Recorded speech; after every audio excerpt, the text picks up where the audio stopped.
I want to start this video out with a trigger warning because not only is it difficult to relive, but it may also be triggering for somebody else.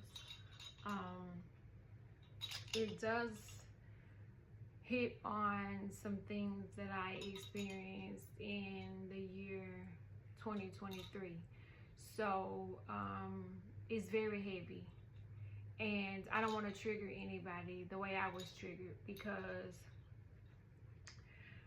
I actually thought that I had healed and moved on until I started listening to the book Whole Tactics.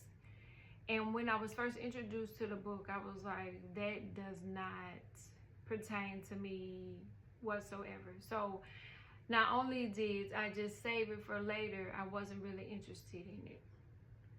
I started listening to it, and throughout the book, I started having flashes of some of the narcissistic manipulation things that the man talked about that I had experienced. And from that, it opened up a whole... it unlocks the memories that I didn't even remember that I held on to.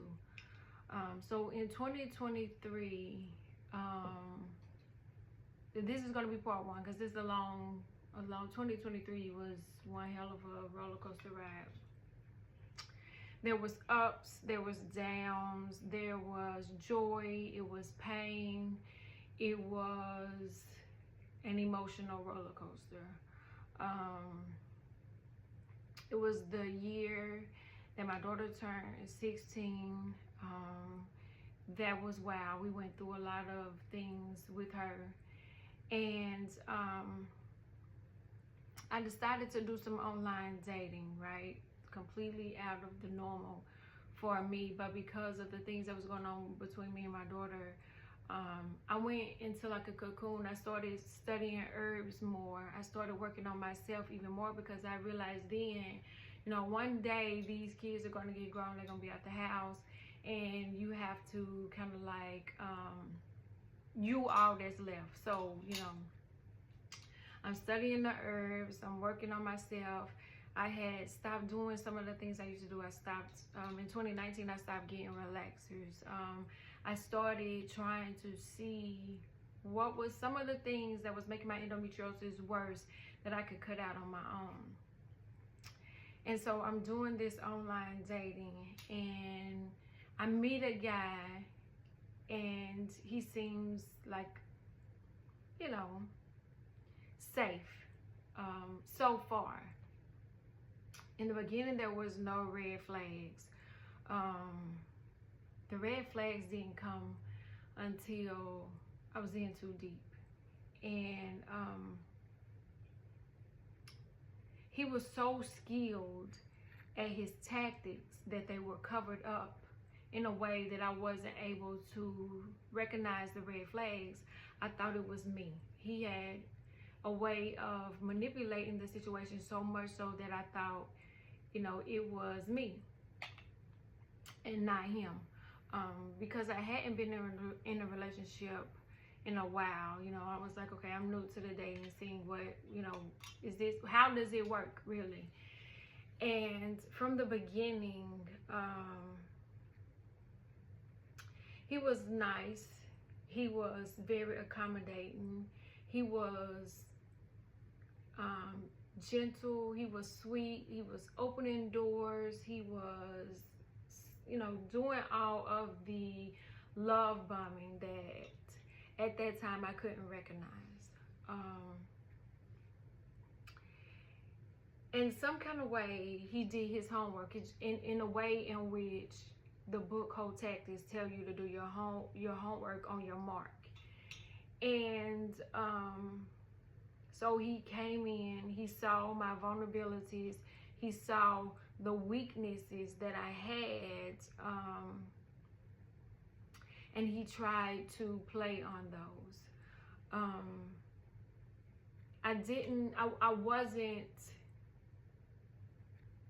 wasn't aware of the games that he was playing, because, you know, everything sounded sounded good. You know, he wasn't raising any red flags. And once, you know, we were kind of into it for a while, he revealed that he was a pastor. And the first thing I said to him was, I don't date pastors. I don't want to be that first lady. I don't want that title. I don't want that kind of position. I don't want it.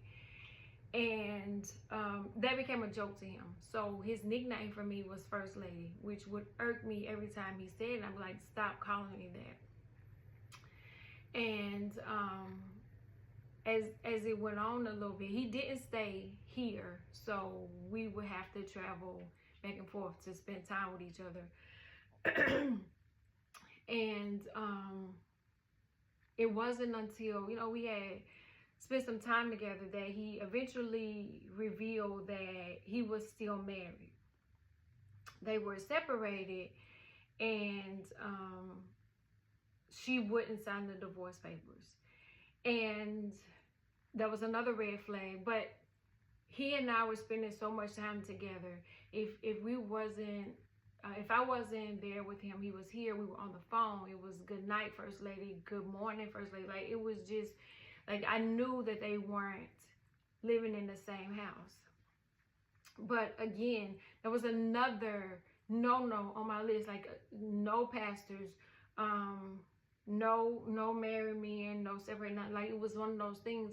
But it was at this point, you know, I felt like we had already connected. I knew that they weren't still, you know, dealing with each other. And again, I started to ignore what my intuition was saying. My intuition was screaming, get out, get out, get out. Like, it's still early, get out, get out. And instead of doing that, I kept going, and I kept getting deeper into it. And it got to the point where he started to be abusive. And it wasn't physical. It was mentally. It was emotionally. It was spiritually and financially. Like I said, he would go. It would go from night to day. Capricorn. That was another freaking red flag. Capricorns and I don't get along. And on his profile on the dating app, he didn't use his real name.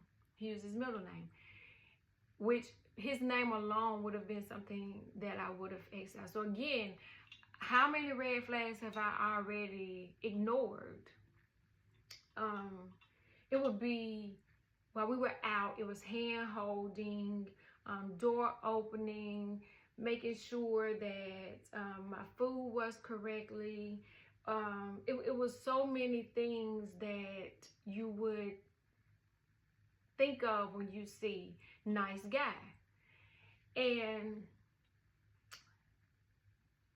the gift of gab was so on point, so you know, like, the words, he was so slick with it. And he told me, he said, I had came down to your city one time years ago, and I preached. And he was like, after I got through preaching, it was like they set me at a table and lined up all the single women in the church, and they kind of like did a speed dating thing. And so the more he tells me, the more I know he has this arrogance about himself. He's a preacher. He come from a preacher's son, and he felt like he was the prize. Another red flag. All of these red flags I'm ignoring, and I'm just going along with it, just going along with it.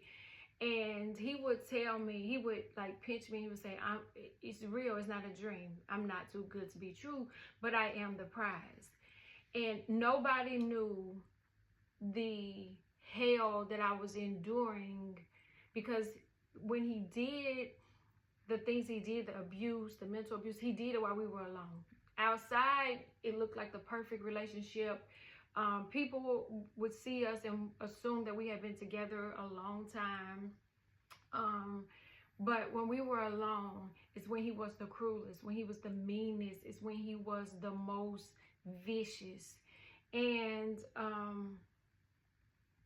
it didn't happen all of a sudden. It was gradual.